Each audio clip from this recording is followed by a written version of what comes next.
नमस्कार दोस्तों, स्वागत है आपका प्यारा भारत पर। कैसे हैं आप सभी लोग। सबसे पहले आपको एक शुभ समाचार दे दें कि हमारे चैनल पर सुपर स्टिकर्स और सुपर चैट की सुविधा उपलब्ध हो गई है।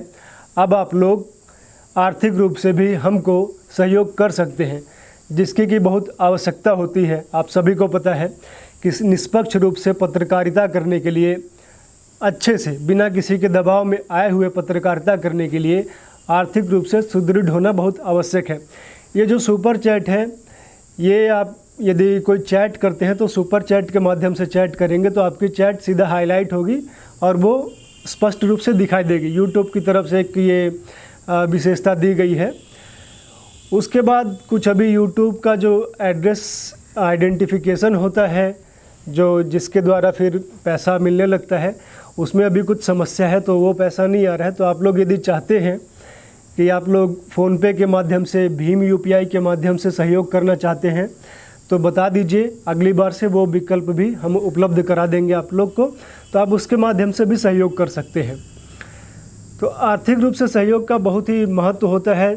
यदि नहीं तो कई सारे पत्रकार आपने भारत में देखे होंगे कि पैसे के लिए वो किस किस तरह की पत्रकारिता करते हैं। नाम देते हैं पत्रकारिता, बोलते हैं कि हम न्यूट्रल पत्रकार हैं, लेकिन ऐसा करते नहीं हैं। एक उदाहरण आप देखिए राजदीप सरदेसाई का। जब तक केंद्र में कांग्रेस की सरकार रही, इन्होंने, राजदीप सरदेसाई और बरखा दत्त ने, कांग्रेस के पक्ष में उनका एजेंडा बनाने में, उनके पक्ष में माहौल बनाने के लिए सब कुछ किया। प्रोपेगेंडा टाइप का इन्होंने किया, ठीक है। मान लिया कि इनकी विचारधारा वैसी थी। लेकिन जैसे ही नरेंद्र मोदी की सरकार आई तो आपने देखा होगा कि किस प्रकार से राजदीप सरदेसाई और बरखा दत्त ने एनडीए को भी फीलर्स दिया। नरेंद्र मोदी की जो सरकार है उसको भी फीलर्स दिया, उसको भी इस तरह से दिया कि हम आपकी तरफ भी रिपोर्टिंग कर सकते हैं, आपकी तरफ हो सकते हैं, यदि आप हमको उस तरह की प्रिविलेजेस दें जो पहले हमको कांग्रेस सरकार देती थी। आपने देखा कि राजदीप सरदेसाई ने कई बार प्रशंसा की, नरेंद्र मोदी की कई बार प्रशंसा की।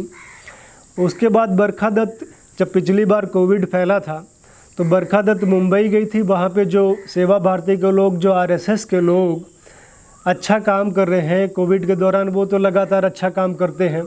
तो जो अच्छा काम कर रहे हैं, बरखा दत्त ने उसको दिखाया, उसको अच्छे से कवर किया। उसके बाद भी बरखा दत्त को कोई विशेष भाव नहीं मिला। तो इस जो ये अभी कोरोना की तीसरी लहर, दूसरी लहर चल रही है, तो इसमें पुराने अपने रूप में आ गई हैं। जो अंतिम संस्कार होता है, जहाँ पे जो शमशान होते हैं, वहाँ पे उसके बाहर बैठ के वो रिपोर्टिंग करी है। मतलब पीछे उनके 100 जल रहे हैं, लाशें जल रही हैं, वो बाहर, उसके बाहर लकड़ियों के साथ रिपोर्टिंग कर रही हैं। तो एक तरह से भय को बांट रही हैं, भय परोस रही हैं कि मतलब ये दिखाना चाहती हैं पूरे अंतर्राष्ट्रीय स्तर पर, इंटरनेशनल लेवल पर, कि कितनी खराब तरीके से इस कोरोना को टैकल किया जा रहा है। तो ये हो जाता है। राजदीप सरदेसाई के उसके बाद आपने अभी कुछ दिनों पहले एक पिक्चर आई है, एक वीडियो आया है, उसमें देखिए आप, जब केरल का चुनाव हो रहा था तो वहाँ के जो मुख्यमंत्री हैं पिनराई विजयन, उनके साथ वो भोजन कर रहे हैं, केले के पत्ते पे चावल है, दाल है, और किस तरह के प्रश्न उनसे पूछ रहे हैं पिनराई विजयन से कि सर ये कौन सा चावल है, ये कौन सी मछली है, मछली तो बहुत स्वास्थ्य के लिए अच्छी होती है। तो आप समझिए वो क्या पत्रकारिता कर रहे हैं। वो पिनराई विजयन के लिए प्रोपेगेंडा कर रहे हैं, उनका प्रमोशन कर रहे हैं कि पत्रकारिता कर रहे हैं। क्योंकि जब कुछ साल पहले ये जो 2019 का लोकसभा चुनाव हुआ था, तब जब अक्षय कुमार प्रधानमंत्री नरेंद्र मोदी से कुछ प्रश्न पूछ रहे थे कि सर आप आम कैसे खाते हैं, काट के खाते हैं या चूस के खाते हैं, तो लोगों ने इसका बड़ा मजाक उड़ाया कि कैसा प्रश्न पूछ रहा है कि आम काट के खाते हैं कि चूस के खाते हैं। भाई ये कोई प्रश्न हुआ? तो भाई वो जो अक्षय कुमार है वो कि पत्रकार तो है नहीं, उसको नरेंद्र मोदी ने बुलाया था अपने प्रमोशन करने के लिए, क्योंकि चुनाव थे, इसलिए उनको एक अपना इंटरव्यू दिया, अपना सॉफ्ट कॉर्नर दिखाने के लिए। लेकिन राजदीप सरदेसाई तो एक पत्रकार है ना, अपने आप को निष्पक्ष पत्रकार बोलता है कि मैं बहुत ही निष्पक्ष पत्रकार हूँ। वो कैसे पिनराई विजयन के साथ भोजन कर रहा है, पूछ रहा है कौन सा चावल है, कौन सी मछली है, भैया थोड़ी मछली और देना, स्वास्थ्य के लिए बहुत अच्छी होती है। तो ये आप ये समझिए कि जितने भी पत्रकार हैं, चाहे राजदीप सरदेसाई हो, चाहे बरखा दत्त हो, राहुल कंवल हो, या कई सारे पत्रकार हैं, शेखर गुप्ता हो, ये लोग ज़िंदगी भर यही करते रहे हैं, ये लोग हमेशा से यही करते रहे हैं। और इनको आपने जानते भी होंगे, सुने भी होगा, न्यूज़ भी पढ़ा होगा कि 2014 से पहले जब भी बाहर विदेश में कोई एरोप्लेन जाता था, प्रधानमंत्री जाते थे, तो ये लोग भी उसके साथ जाते थे और उनको बाकायदा एरोप्लेन में शराब वगैरह, शैम्पेन सब कुछ उपलब्ध कराई जाती थी। बाहर ये लोग जाते थे तो वहाँ भी इनके रहने खाने की निःशुल्क व्यवस्था और सब खाने पीने की व्यवस्था सरकार कराती थी और 5 स्टार होटल से भी अच्छा इनके लिए व्यवस्था कराती थी। लेकिन जब से 2014 में नरेंद्र मोदी की सरकार आई है तो ये सब सुविधाएं पत्रकारों के लिए, इनके लिए बंद कर दी गई है। तो इसीलिए ये लोग वो चीज़ नहीं कर पा रहे हैं और इसीलिए इनके मन में खुन्नस है। तो ये खुन्नस ये निकालते हैं कि गोदी मीडिया के पत्रकार, गोदी पत्रकार। अरे गोदी पत्रकार तो पहले ये हुआ करते थे, रवीश कुमार जी हुआ करते थे जो इस तरह की चीज़ें करते थे, तो ये अब गोदी पत्रकार कहते हैं। तो आप समझिए, लेकिन हम लोग अभी जो भी करते हैं, भले आपको थोड़ा बहुत लगता होगा कि कोई विचारधारा के प्रति झुकाव है, कहीं भी झुकाव है तो विचारधारा के प्रति है। वो किसी से फंडिंग लेके हम लोग नहीं चलते हैं, हमारा चैनल किसी से फंडिंग लेके नहीं चलता है, ठीक है। तो ये आप लोग के सहयोग के माध्यम से ही है, आप लोग अच्छे से सहयोग करते रहेंगे तो काफ़ी सारी अभी संसाधनों की पूर्ति करनी है, काफ़ी चीज़ों को अच्छा करना है, काफ़ी अच्छे से कवर करना है, एक अच्छी पत्रकारिता करनी है, तो आप लोग का सहयोग बहुत अपेक्षित है। तो ये हो गई सुपर चैट और सुपर स्टिकर्स की बात। अब आते हैं पश्चिम बंगाल में राष्ट्रपति शासन को लेके। पिछले काफ़ी समय से बहुत सारे लोग मांग कर रहे थे कि पश्चिम बंगाल में राष्ट्रपति शासन लगा देना चाहिए, क्यों नहीं लगाते हैं। तो जैसा मैंने पिछले वीडियो में बताया था कि राष्ट्रपति शासन यदि आप लगा भी देंगे तो एक बार तो 6 महीने के लिए लगता है, फिर हर बार उसको बढ़ाना पड़ेगा। तो वो, और ये काफ़ी अधिक सीटों से चुन के आई है टीएमसी, तो एक समस्या है। हाँ, लोगों को एक भावना थी कि लगा देना चाहिए कि लोग जो मर रहे हैं कम से कम मरेंगे तो नहीं, लेकिन सरकार के पास उसके लिए बहुत मोटा कुछ बेस होना चाहिए, कुछ तगड़ा फैक्ट होना चाहिए कि हम क्यों लगा रहे हैं राष्ट्रपति शासन। क्योंकि ममता बनर्जी की जो राजनीति है, वो जिस तरह से राजनीति करती हैं, कल को यदि राष्ट्रपति शासन लग भी जाता है तो ममता बनर्जी अपने जो समर्थक हैं उनको लेके सड़क पे बैठ जाएंगे, 1000-2000 लाखों तक भी लेके बैठ सकती हैं। जैसा कि आपने देखा होगा कि जब नागरिकता संशोधन कानून CAA सरकार ने ले आई थी तो कैसे ममता बनर्जी के समर्थक, रोहिंग्या बांग्लादेशी घुसपैठियों के समर्थक रेलवे स्टेशनों पे रेलवे पटरियों को उखाड़ रहे थे, तोड़ रहे थे। पूरी तरह से निरंकुशता का जो वातावरण वहाँ पे बना था, कोई रोकने वाला नहीं था। तो सोचिए यदि राष्ट्रपति शासन लगता है कुछ इस तरह से करती हैं तो वो समस्या है। लेकिन अब जितना समझ में आ रहा है कि राष्ट्रपति शासन की तैयारी एक तरह से चालू हो चुकी है। मान लीजिए राष्ट्रपति शासन नहीं भी लगता है तो जो अगले 5 वर्ष है, जो ममता बनर्जी अगले 5 वर्ष शासन करने वाली है, वो उस निरंकुशता से शासन नहीं कर पाएंगी। मैंने आपको पिछले वीडियो में भी बताया था कि जो भाजपा के 77 विधायक हैं वो, उनको एक्शन लेना पड़ेगा, उनको आगे आना पड़ेगा। 77 विधायक हैं, यदि आप लोग 1000-2000 लोग भी लेके आते हैं तो सोचिए 10,000 लोग के पास लोग लेके आते हैं और धरना प्रदर्शन करते हैं और एक फोर्स करते हैं कि हमारे लोगों को नहीं मारिए, और कहीं यदि अटैक होता है तो आप काउंटर अटैक कीजिए। तो एक ममता बनर्जी के ऊपर भी एक प्रेशर पड़ेगा, प्रभाव पड़ेगा। तो लेकिन लोगों को डर था, क्योंकि जब 2 मई के बाद पश्चिम बंगाल में हिंसा शुरू हुई तो लोगों ने बाबुल सुप्रियो को बोलना शुरू किया। तो बाबुल सुप्रियो जो कि सांसद भी हैं और टॉलीगंज से उन्होंने विधायकी भी लड़ी, हार गए, 50,000 वोटों से हार गए। तो उन्होंने बोला कि यदि मैं कहीं आता हूं तो मेरे गाड़ी पे हमला हो जाएगा, ये हो जाएगा, वो हो जाएगा। तो उन्होंने एक तरह से डर को व्यक्त किया। कई लोगों ने इसका मजाक भी उड़ाया कि लोग यहाँ पे मर रहे हैं, तुम्हारे गाड़ी पे हमला हो जाएगा, किस तरह के तुम हमारे रिप्रेजेंटेटिव हो, विधायक सांसद हो। तो दोनों की बात सही है। यदि आप रिप्रेजेंटेटिव हैं तो आपको लोगों के लिए खुद सामने आना पड़ेगा, सबसे पहले आएंगे आप, तब तो आपके जो आपकी जनता है उनको एक विश्वास उत्पन्न होगा। और दूसरी बात यह भी है कि पश्चिम बंगाल में जिस तरह की स्थिति है, यदि आप आगे आते भी हैं तो आपको मार के पेड़ पर टांग दिया जाएगा, आप करेंगे क्या? कई लोगों के साथ ऐसा हो भी जाता है। जैसे कि बिहार से ही जो पुलिस वाले गए थे, एक पुलिस के एक अधिकारी गए थे किशनगंज से, एक अपराधी के पीछे पश्चिम बंगाल में उत्तर दिनाजपुर में घुस गए थे, फिर मस्जिद की भीड़ ने उनको घेर के मार डाला था, कोई पूछने वाला नहीं है। फिर बाबुल सुप्रियो के साथ भी इस तरह के कई हमला हुआ है। जादवपुर यूनिवर्सिटी में भी एक बार वो फंस गए थे, तो राज्यपाल को भारी पुलिस दल लेके जाना पड़ा था। राज्यपाल गए थे जादवपुर यूनिवर्सिटी, फिर उनको बचा के ले आए थे। तो ये तो स्थिति है पश्चिम बंगाल में। लेकिन यदि आपको राजनीति करनी है, ममता बनर्जी को टक्कर देना है, तो किसी को ऐसा निकलना पड़ेगा जो कि जान को हथेली पे लेके चलता हो, डरता नहीं हो मरने से, तभी ममता बनर्जी को आप वहाँ पे टक्कर दे पाएंगे। और रही बात राष्ट्रपति शासन की, तो पश्चिम बंगाल में जिस तरह से आप एक नई न्यूज़ आई है, नया एक डेवलपमेंट हुआ है। पश्चिम बंगाल में जितने भी विधायक हैं, 77 विधायक, सभी को सिक्योरिटी देने के लिए गृह मंत्रालय ने मंजूरी दे दी है। सभी को एक्स कैटेगरी का सिक्योरिटी मिलेगी। 77 विधायक हैं, आपको बता दें, जिसमें से अब 75 ही रहेंगे। 2 विधायक और भारतीय जनता पार्टी के चले जाएंगे, क्योंकि जो 5 सांसद भारतीय जनता पार्टी ने उतारे थे विधानसभा के चुनाव में, उसमें से 3 तो चुनाव हार गए हैं। बाबुल सुप्रियो हार गए, लॉकेट चैटर्जी हार गई, और स्वप्न दास गुप्ता जो राज्यसभा से सांसद थे वो हार गए। तो वो तो जो अपना सांसदी है वो सांसद रहेंगे, उनको कुछ करने की आवश्यकता नहीं है। लेकिन जो 2 लोग जीते हैं, एक निशित प्रामाणिक जीते थे और दूसरा एक रानाघाट से कोई सरकार जीते हैं, उनका भी नाम एग्जैक्ट नहीं याद आ रहा है। तो ये लोग अपनी विधायकी छोड़ेंगे और ये लोग सांसद ही अपना रखेंगे, सांसद होने का जो है वही रखेंगे। तो 2 विधायक इस तरह से कम हो जाएंगे। तो इसमें से भी जो 61 विधायक हैं, 61 विधायक, उनको एक्स कैटेगरी की सिक्योरिटी मिलेगी। और उसके बाद के जो है उनको सबको कुछ ना कुछ सिक्योरिटी मिली हुई है। जिनको नहीं मिली है उनको एक्स से ऊपर की मिलेगी, या तो वाई मिलेगी, वाई प्लस मिलेगी, जेड मिलेगी, ये मिलेगी। शुभेंदु अधिकारी जो कि वहाँ पे विपक्ष के नेता हैं पश्चिम बंगाल में, उनको Z plus security, Z security already मिली हुई है। तो इस तरह से सबको सिक्योरिटी देने के पीछे जो उद्देश्य है गृह मंत्रालय का, वो यह उद्देश्य है कि जो भी लोग हैं जो डर रहे हैं, जो भी विधायक डर रहे हैं, क्योंकि सबके साथ कुछ ना कुछ हो रहा है। जो विधायक हैं और जो विधायकी लड़े थे, सबके घरों में तोड़ फोड़ हुई है, उनके लोग मारे गए हैं, तो काफ़ी कुछ हो रहा है। तो वो जो डर है, वो डर को ख़त्म करना है कि यदि आप, जैसे आपके क्षेत्र में कोई लोग मारे गए हैं, किसी को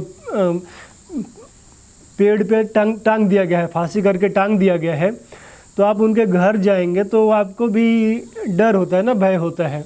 और लोग तो डर के मारे घरों से निकलते नहीं हैं। पश्चिम बंगाल में वोट देने की इसी तरह बेचारे निकले, उसमें भी धांधली हो गई, काफ़ी कुछ हुआ। तो एक आपको सिक्योरिटी दिया गया कि आप सिक्योर हैं, तो आप जाइए, जो आपका लोग हैं, जो आपकी जनता है, जिन्होंने आपको वोट दिया है, नहीं दिया, उनसे एक बार मिलिए। तो जो भय का माहौल है वो नहीं होना चाहिए। तो ये आगे चल के यदि राष्ट्रपति शासन लगाना होगा तो ये एक बहुत बड़ा प्लस पॉइंट होगा बीजेपी के लिए, सरकार के लिए, क्योंकि भारत के इतिहास में ऐसा कभी नहीं हुआ। ऐसा पहली बार हुआ है कि किसी एक पार्टी के सभी विधायक को किसी राज्य में सिक्योरिटी दी जाए। इससे पहले 1996 में कश्मीर में हुआ था, जब चुनाव होना था कश्मीर में, तो केवल एक पार्टी के नहीं दिया गया था, वो सभी पार्टियों को दिया गया था। क्योंकि उस समय जम्मू कश्मीर में स्थिति ऐसी थी कि यदि आप सिक्योरिटी नहीं देते तो लोग चुनाव नहीं लड़ते, तो इसलिए उनको सभी को सिक्योरिटी दिया गया था, सभी पार्टियों में। लेकिन पहली बार हुआ है कि एक ही पार्टी के सभी विधायकों को सिक्योरिटी दिया गया है, और चुनाव के बाद दिया गया है, चुनाव से पहले नहीं, चुनाव के बाद दिया गया है। क्योंकि जो मुख्यमंत्री है वो मुख्यमंत्री के रूप में काम नहीं कर रही है, वो एक तरह से क्या कहें, डायन के रूप में काम कर रही है, लोगों को मरवा रही है। तो इसलिए ये अनप्रेसिडेंटेड है, ऐसा इतिहास में कभी नहीं हुआ। तो राष्ट्रपति शासन लगाने के लिए ये तर्क दिया जा सकता है कि पश्चिम बंगाल में स्थिति इतनी ख़राब है कि सभी विधायकों को एक्स की सिक्योरिटी देनी पड़ रही है। इवन यहाँ तक कि जब 2019 में राज्यपाल को जेड प्लस सिक्योरिटी दी हुई थी, सिक्योरिटी उनके पास ऑलरेडी रहती है, लेकिन हालात इतने पश्चिम बंगाल में ख़राब है कि उनको भी जेड प्लस सिक्योरिटी देनी पड़ी थी राज्यपाल को। तो सुप्रीम, जब ये मैटर जाएगा राष्ट्रपति शासन का, तो ये आप एक फैक्ट तर्क दे सकते हैं ना कि स्थिति इतनी ख़राब है कि हमारे सभी विधायकों को सिक्योरिटी देनी पड़ी। तो एक तरह से अपना ग्राउंड मजबूत कर रहे हैं। तो हो सकता है कि आने वाले समय में पश्चिम बंगाल में राष्ट्रपति शासन लग भी सकता है। और यदि नहीं भी लगता है तो आप ये मान के चलिए कि पश्चिम बंगाल में कुछ होने वाला है, कुछ बड़ा होने वाला है। ऐसे 5 साल नहीं चलेगा। जो स्थिति जो ममता सरकार को लगा था कि जब चुनाव हम जीत गए तो उसके बाद तो जो भी प्रशासन रहता है इलेक्शन कमीशन के हाथ में रहता है, तो जो 2-3 दिनों में इन्होंने कर लिया मुख्यमंत्री बनने से पहले, तो कोई इनका जो अकाउंटेबिलिटी है वो तय नहीं होगा। तो वही चालाकी खेल गई है। तो काफ़ी हिंसा हुई उस समय, अभी भी हो रही है, काफ़ी छिटपुट हो रही है, लोग अभी भी घर छोड़ के बाहर ही हैं, तो अभी भी हो रही है। तो चालाकी काम नहीं करेगी, सबका हिसाब देना पड़ेगा। और ये 5 साल ये जो सोच रही हैं कि हम विपक्ष को पूरी तरह से समाप्त कर देंगे, वो होने वाला नहीं है। अभी बहुत खेल बाकी है पश्चिम बंगाल में। ये जो केंद्र सरकार है, जो अमित शाह है, ऐसे ही नहीं छोड़ेंगे। तो ये हो गई पश्चिम बंगाल की बात। अब आते हैं असम में। असम में जो मुख्यमंत्री बने हेमंत बिस्वा शर्मा, वो भाजपा जो है, भाजपा बहुत चुन चुन के मुख्यमंत्री बना रही है। जो पिछली बार 2016 में विधानसभा चुनाव असम में हुए थे, उसी समय इनके मुख्यमंत्री बनने की संभावना थी, लेकिन उस समय उनको मना लिया गया, क्योंकि तुरंत आप पार्टी में आए हैं कांग्रेस से, तुरंत आपको मुख्यमंत्री बना दे, तो वो ठीक नहीं था। लेकिन इस बार उन्होंने जो अपना कर्म है, अपना जो उन्होंने कार्य किया है, उसके बल पे मुख्यमंत्री बने हैं। और आप लोग सभी लोग जानते हैं कि जैसे उत्तर प्रदेश में जो मुख्यमंत्री योगी आदित्यनाथ, इनकी एक छवि है कि बहुत ही हिंदुत्ववादी नेता है, बहुत ही हार्डकोर हिंदुत्ववादी नेता है। लेकिन काम जो है, काम उतना है नहीं, मतलब उस तरह से जो हिंदुत्ववादी छवि होनी चाहिए उतना है नहीं। क्योंकि जब ये मुख्यमंत्री बने थे तो हम लोग को सुनने में आता था कि कुरान जो है, कुरान को हिंदी में ट्रांसलेट करके छपवाएंगे, बंटवाएंगे, सभी लोगों तक एक ऐसा कुरान पहुंचाएंगे जो कि सही होगा। क्योंकि आपने ये भी जानते हैं कि जो सुप्रीम कोर्ट में कुछ लोग गए भी थे, वसीम रिजवी गए थे, कि जो 25 आयतें हैं वो दूसरे धर्मों के विरोध में है, उस पर प्रतिबंध लगना चाहिए। सुप्रीम कोर्ट ने पता नहीं क्यों उसको स्वीकार करने से मना कर दिया और उन पर जुर्माना भी लगाया वसीम रिजवी पे, जो कि बहुत ही गलत हुआ। यदि कोई चीज़ है, कोई चीज़ गलत है, दूसरे धर्म के प्रति घृणा फैला रही है, तो उस पर आपको नोटिस लेना चाहिए। जो आप बोलते हैं कि हिंसा फैल रही है, जो आतंकवाद है, उसी से समाप्त हो सकता है। उसे एक छोटा सा मॉडिफिकेशन करके तो आप वो नहीं करना चाहते, पता नहीं किसके दबाव में है, किसके डर में है। तो ये बात सुनने में आया था योगी जी का कि हिंदी में बंटवाएंगे, तो वो कहीं अभी तक धरातल पे दिखा नहीं है। और मदरसे एज इट इज़ चल रहे हैं। कुछ मदरसों में इन्होंने एनसीईआरटी को लागू करने का प्रयास किया है, लेकिन जो हेमंत बिस्वा शर्मा ने असम में किया है वो अनप्रेसिडेंटेड है। कोई भी करने का अभी तक कोई भी सरकारों ने वो नहीं किया है। उन्होंने जो भी मदरसे थे, सरकारी खर्चे से जो मदरसे चलते थे, सभी को उन्होंने बंद करवा दिया। केवल मदरसे नहीं, जो संस्कृत के जो कई सारे विद्यालय भी चलते थे टोल, उसको भी बंद करवा दिया। लेकिन वो सब किसी काम के नहीं थे। जो संस्कृत के जो विद्यालय थे वो एक तरह से निष्क्रिय पड़े हुए थे, उसमें कुछ होता नहीं था, तो उसको बंद करना भी ठीक था। लेकिन जो मदरसे हैं, जो एक तरह से जिहाद की फैक्ट्री हैं, आतंकवाद की फैक्ट्री हैं, उसको उस पर सरकारी खर्चा बंद करना एक बहुत बड़ी बात है, और इसको लागू कर देना बहुत बड़ी बात है। और कोई भी जो अपने आप को जो लिबरल्स हैं, इस पर एक प्रश्न नहीं उठा सके, कुछ बोल भी नहीं सके। फिर उसके बाद हेमंत बिस्वा शर्मा सीधे बोलते हैं कि मुझे किसी मियाँ का वोट नहीं चाहिए, जो भी बांग्लादेशी मियाँ है, जो वहाँ के मियाँ हैं, जो भारत देश के मियाँ हैं, जो मुस्लिम हैं, जो इंडिजिनस हैं, उनके लिए वो नहीं बोला। लेकिन जो बांग्लादेश से आए हुए मियाँ हैं, जो कट्टर मियाँ हैं, उनको डायरेक्ट बोला मुझे किसी मियाँ का वोट नहीं चाहिए। वो मुझे वोट देते भी हैं यदि, तो भी मैं यदि मुझे उनका वोट मिल जाता है तो मुझे अच्छा नहीं लगेगा, मुझे गिल्टी फील होगी। और असम में एक और डेवलपमेंट हुआ है कि भाजपा के जितना माइनॉरिटी मोर्चा था, सभी को भंग कर दिया गया है। क्योंकि असम में कई जगहों पे, कई बूथों पे ऐसी स्थिति रही कि भारतीय जनता पार्टी को 20 वोट भी नहीं मिला है। और ये जो कमेटी होती है, माइनॉरिटी मोर्चा कमेटी होता है, एक बूथ पे कम से कम 20 लोग तो रहते हैं। ये मतलब उनका कैलकुलेशन था कि कम से कम 20 लोग तो उनके सदस्य ही रहते हैं। तो 20 वोट भी नहीं मिला, मतलब अपने सदस्य जो भारतीय जनता पार्टी माइनॉरिटी मोर्चा के सदस्य हैं, वो भी कहीं जाके और वोट दे के आए हैं। तो उसको भंग कर देना ही उचित होगा, क्यों उस पर पैसा खर्च करें। क्योंकि ये पैसा लेने के लिए जब भी चुनाव होता है तो पैसा तो सरकार खर्च करती है, सभी को देती है, तो इनको भी पैसा जाता है। तो पैसा लेने के लिए, पैसा उड़ाने के लिए बीजेपी ज्वाइन कर लिया माइनॉरिटी मोर्चा। लेकिन वोट आप बदरुद्दीन अजमल को दे रहे हैं, कांग्रेस को दे रहे हैं, तो उन्होंने इसको भंग कर दिया। तो एक तरह से जो हेमंतो बिस्व शर्मा है, जो चाहिए देश के विकास के लिए जिस तरह से अच्छा निर्णय लेना चाहिए बिना किसी लाग लपेट के, बिना किसी तुष्टिकरण के, उसमें ये नंबर 1 है हेमंतो बिस्व शर्मा। ये कांग्रेस से आए थे, कांग्रेस से इसलिए आए थे क्योंकि जो राहुल गांधी हैं उन्होंने उनसे हेमंतो बिस्व शर्मा ने कई बार समय मांगा था मिलने के लिए, 8-9 बार समय मांगा, लेकिन राहुल गांधी ने समय नहीं दिया। फिर एक बार समय दिया भी तो राहुल गांधी का कुत्ता भी उनके साथ था। तो हेमंतो बिस्व शर्मा राहुल गांधी से बात कर रहे हैं और राहुल गांधी अपने कुत्ते को बिस्किट खिलाने में व्यस्त थे। तो ये कई सारी बातें हेमंतो बिस्व शर्मा को बहुत बुरी लगी, जिस करके उन्होंने कांग्रेस को छोड़ दिया, भारतीय जनता पार्टी ज्वाइन की। और भारतीय जनता पार्टी ज्वाइन करने के बाद असम में सरकार भारतीय जनता पार्टी की बनी, मेघालय में बनी, मिजोरम में बनी, त्रिपुरा में बनी, अरुणाचल प्रदेश में बनी। तो काफ़ी बड़े नेता थे, काफ़ी ग्राउंड के नेता थे, लेकिन कांग्रेस ने इनको भाव नहीं दिया, तो इसलिए उनको कांग्रेस को छोड़ना पड़ा। इससे पहले जो मुख्यमंत्री थे असम में भारतीय जनता पार्टी के, सर्बानंद सोनोवाल, वो भी दूसरी पार्टी से आए थे, असम गण परिषद से आए थे वो भी भारतीय जनता पार्टी में आके मुख्यमंत्री बने। तो ये बात भी एक नई चीज़ समझनी होगी कि भारतीय जनता पार्टी दूसरे पार्टी से आए हुए लोगों को भी मुख्यमंत्री बना रही है, यदि आप में क्षमता है, यदि आप ग्राउंड पे काम करते हैं और यदि आप उनकी विचारधारा पे चलते हैं। तो जैसा कि शुभेंदु अधिकारी जब बीजेपी में आए तो उन्होंने किस तरह से हिंदुत्व की लाइन ली, किस तरह से बांग्लादेशी घुसपैठियों और रोहिंग्या के विरोध में लाइन ली, तो वो दिखाता है कि आप आ तो सकते हैं बीजेपी में, लेकिन आपको विचारधारा वही पकड़नी पड़ेगी। वैसे ही आप ज्योतिरादित्य सिंधिया को भी देखिए, जब से बीजेपी में आए हैं किस तरह से कांग्रेस को परते मतलब धागा खोल दिए हैं कांग्रेस का। तो आने वाले समय में ये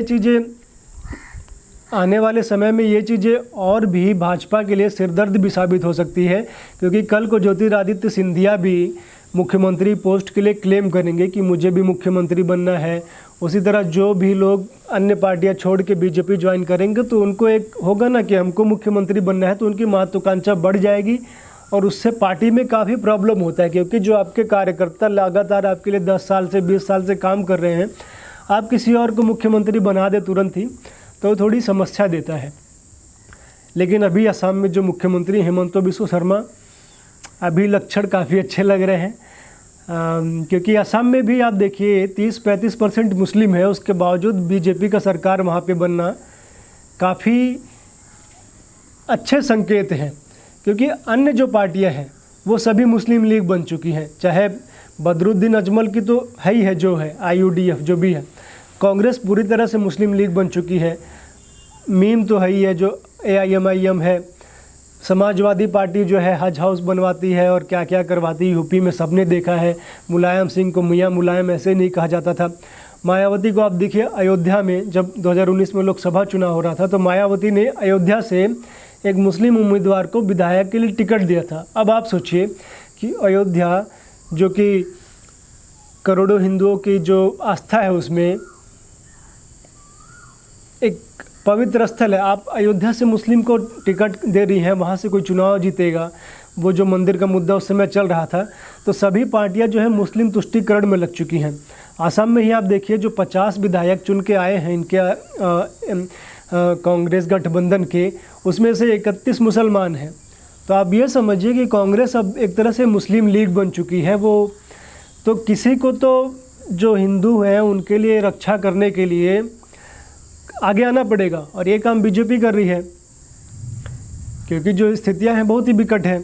देश एक बार इसी धर्म के आधार पे ही विभाजन झेल चुका है, फिर कश्मीर देख चुका है, बंगाल में क्या होता है, सरस्वती पूजा दुर्गा पूजा में किस तरह से प्रतिबंध लगता है। सीधा ममता दीदी कहती कि ठीक है दुर्गा पूजा कल करो, आज मुहर्रम है तो मुहर्रम करो, इस तरह का सीधा उनका निर्णय होता है। फिर कलकत्ता हाई कोर्ट को आना पड़ता है कि नहीं, दोनों साथ में हो, ये स्टेट की रिस्पॉन्सिबिलिटी है कि दोनों साथ में कराएं। अभी तमिलनाडु से एक खबर आई थी कि कुछ मुस्लिम इलाके में हिंदू लोगों की कोई रैली जानी थी, धार्मिक रैली जानी थी, तो मुसलमान वहाँ की कोर्ट मद्रास हाई कोर्ट चले गए, बोले कि इस हमारे इलाके से ना जाने दिया जाए। तो मद्रास हाई कोर्ट ने मना किया कि नहीं, सभी धर्म के लिए है, ऐसा आप कैसे बोल सकते हैं। लेकिन ये आने वाले दिनों के लिए संकेत है कि अभी थोड़ी संख्या इनकी कम है, जैसे जैसे बढ़ेगी फिर इनको हाई कोर्ट जाने की क्या हो सकता है। हाई कोर्ट कह भी देगा संख्या थोड़ी और बढ़ेगी तो ये फिर करते हैं ना, पथराव करते हैं, मस्जिदों से अजान करते हैं और भीड़ इकट्ठा करके क्या क्या करते हैं। जैसा कि अभी आपने देखा इजराइल में क्या हो रहा है, यही तो हो रहा है। इजराइल में जो अल अक्सा मस्जिद है, जो इस्लाम की थर्ड नंबर की सबसे पवित्र मस्जिद मानी जाती है मक्का मदीना के बाद, वहाँ पे इन्होंने यही किया कि नमाज़ पढ़ रहे थे। फ्राइडे का दिन था, ईद वाला, रमज़ान वाला एकदम अंतिम वाला दिन था, शुक्रवार को। तो इन्होंने भीड़ इकट्ठा की, जो नमाज के लिए इकट्ठा आते हैं तो वो उसमें जिहादी तो करते हैं, पूजा पाठ इनका क्या है, इनका काम ही वही होता है। तो इकट्ठा किया और ये दंगे करने के मूड में थे। एक वीडियो भी आया इजराइल से कि एक कार वाला कोई जा रहा था, जीव जा रहा था, मतलब यहूदी था, तो उसको कार को घेर के 8-10 जो ये फ़लस्तीन के लोग हैं मुसलमानों ने उस पर पत्थरबाजी की, बेचारा वो टकरा गया। फिर अकेला एक पुलिस वाला आता है और उसको बचाता है। उन जो 10 लोग थे और भी कई समर्थन धीरे धीरे आ रहे थे उसके, वो अकेला पुलिस वाला एक बंदूक लेके उन सभी से लड़ता है, 1-2 गोली हवा में इधर उधर फायर करता है, किसी को मारता नहीं लेकिन बचाता है। तो कई लोग इसको यह भी कह रहे हैं कि महाराष्ट्र पुलिस को इससे सीख लेनी चाहिए कि जिस तरह से 3-4 पुलिस वाले थे और महाराष्ट्र में जो पालघर में साधुओं को मार दिया गया भीड़ द्वारा कुचल के, तो पुलिस के पास बंदूक थी, इनको कुछ सीख लेनी चाहिए थी। तो इजराइल में आते हैं, हम दोबारा से इजराइल में आते हैं। तो इजराइल में दंगे करने की फिराक में थे, लेकिन इजराइल की पुलिस ने क्या किया, दंगे शुरू होने से पहले ही काउंटर अटैक शुरू कर दिया और उसमें कई लगभग 150-200 लोग घायल हुए हैं। जो इजराइल की पुलिस है वो भी घायल हुई है। तो जो फ़िलिस्तीन का जो आतंकवादी संगठन है हमास, इसने इसका बदला लेने के लिए इजराइल पे कई हमले किए। आप वीडियो तो नहीं लगा रहा हूँ मैं, क्योंकि अभी मैं ऐसी जगह पे हूँ जहाँ पे नेट की उपलब्धता बहुत कम है, तो वीडियो लगाना, एडिटिंग करना काफ़ी थोड़ी समस्या है। तो जो फ़िलिस्तीन का जो हमास आतंकवादी संगठन है उसने कई सारे रॉकेट हमले किए, लगभग सैकड़ों, लगभग 100 मिसाइल छोड़े इजराइल की तरफ। लेकिन इजराइल का जो आयरन डोम है, आयरन डोम जिसको बोलते हैं, जो उसका एक तरह से डिफेंस सिस्टम है कि कोई भी रॉकेट, कोई भी मिसाइल उसकी तरफ आता है तो हवा में ही उसको जाके मार देता है। जैसे आ रहा है तो हवा में ही जाके मार देगा, वो ग्राउंड पे आएगा ही नहीं। तो इजराइल का जो आयरन डोम सिस्टम है, जो डिफेंस सिस्टम है, उसने इजराइल को बचा लिया। अब वैसा ही कुछ सिस्टम भारत भी रूस से मंगा रहा है, वैसा ही कुछ सिस्टम है जिसका भी बिल्कुल नाम नहीं याद आ रहा है, काफ़ी उसकी चर्चा थी। 50-60 हज़ार करोड़ का वो सिस्टम है, वो रूस से हम लोग मंगा रहे हैं, भारत मंगा रहा है। तो आप समझिए कि जो लोग फ़िलिस्तीन का पक्ष लेते हैं और बोलते हैं कि ये हो रहा है, वो हो रहा है, यदि 100 के 100-200 रॉकेट मिसाइलें इजराइल में जाती तो कहाँ जाती? वो जो लोग जहाँ पे रहते हैं, जो रेसिडेंशियल एरिया है, छोटे छोटे बच्चे वहाँ जाते हैं, वहाँ पे लोग मरते हैं, हज़ारों लोग मरते हैं। और ये आतंकवादी संगठन यही चाहते हैं, पूरे विश्व में ये लोग यही तो कर रहे हैं।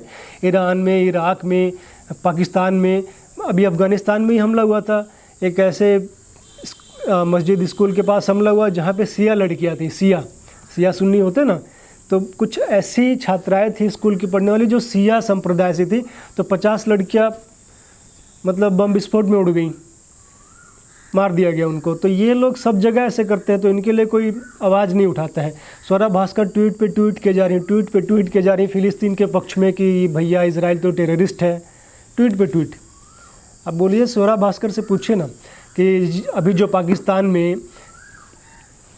छोड़िए, अभी कश्मीर में कितने हिंदू मार के भगा दिए गए हैं, जो बंगाल में हिंसा लगातार हो रही है, कितने गैंगरेप हो रहे हैं, कितना क्या कुछ हो रहा है। एक भी ट्वीट किया आपने? एक भी बार प्रश्न पूछा ममता बनर्जी से, फ़लस्तीन आपका क्या लगता है? फ़लस्तीन आपके कौन लगते हैं? क्या फ़लस्तीन के लिए ट्वीट पे ट्वीट की जा रही हैं? पाकिस्तान में अभी कई सारे रोज़ कोई ना कोई केस आता है, मतलब केस तो रोज़ रहते हैं लेकिन मीडिया में कुछ ही आता है। तो एक अभी केस देख रहा था मैं, पाकिस्तान से आया है। वहाँ पे एक हिंदू लड़की थी 13-14 साल की, उसको कुछ मुल्लों ने अपहरण कर लिया और उसके साथ गैंगरेप किया। फिर किसी तरह वो छूट छाट के भाग के आई अपने परिवार के साथ। तो परिवार वाले वीडियो बना रहे थे कि ये देखिए ऐसा है वैसा है, इसके साथ रेप हुआ है, जो भी है हमको न्याय चाहिए। तो वो जो परपिट्रेटर्स थे जिन्होंने गैंग रेप किया था वो भी आ गए थे वीडियो में। तो उन्होंने बोला कि रेप करते समय इसने कलमा पढ़ा है, रेप करते समय इसने कलमा पढ़ा है, तो ये अब हिंदू नहीं है, इसने रेप करते समय कलमा पढ़ा है तो ये अब मुसलमान हो गई है और अपने काफिर अभिभावकों के पास नहीं जा सकती है। इस तरह की बातें पाकिस्तान में होती है। तो सौरभ भास्कर इसके लिए तो ट्वीट एक भी नहीं करते हैं कि पाकिस्तान में क्या हो रहा है। जो मलाला यूसुफजई हैं जिनको नोबेल पुरस्कार मिला है, जो जिनको बोलते हैं कि लड़कियों के लिए आवाज़ उठाती हैं, वो तो इसके लिए एक भी ट्वीट नहीं करती हैं।